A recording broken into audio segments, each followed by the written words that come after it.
Hi guys, hello. Welcome to my vlog. Ito po yung gagawin natin guys. Hagdanan, ayan. Hagdanan po tayo ngayon.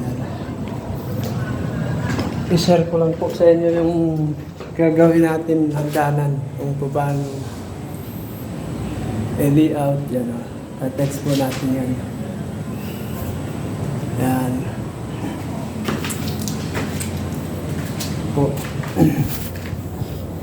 Yan, yan. Ito po yung tiles na gamitin. Tapos na kasi yung sala.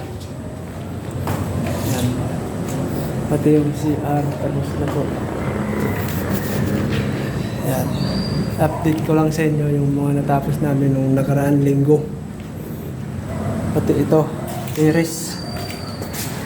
Yan, mga idol, ayan.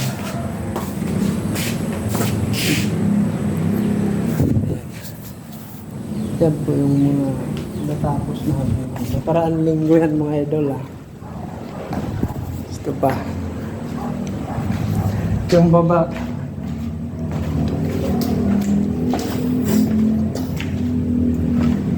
Ang titirahin natin yung mga idol, no? Ito pong lababo. Saka yung hagdan. Ayan. Ayan mga idol. Lababo. Sa-tiles natin to.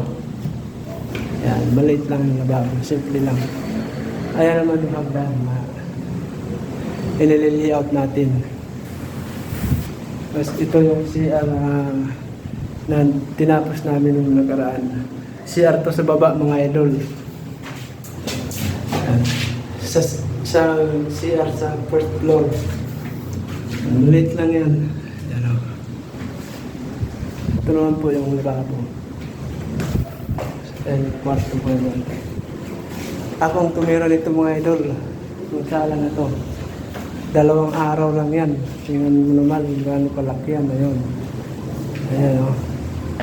Kaya kwarto pa yan. Ayan. 2 araw ko lang tinira ito mga idol. Ganon tayo kalupit.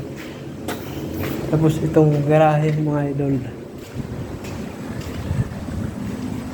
At din to. Oh.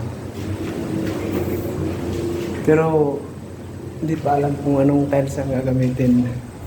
So yun lang mga idol. Thank you sa panonood sa aking mga solid na followers at viewers dyan. Maraming salamat sa inyo mga idol. Paki-share na lang. Malaking tulong na po yan sa akin. Pag i-share nyo kahit isang share lang. Saka isang heart lang or like. Thank you for watching, my idol.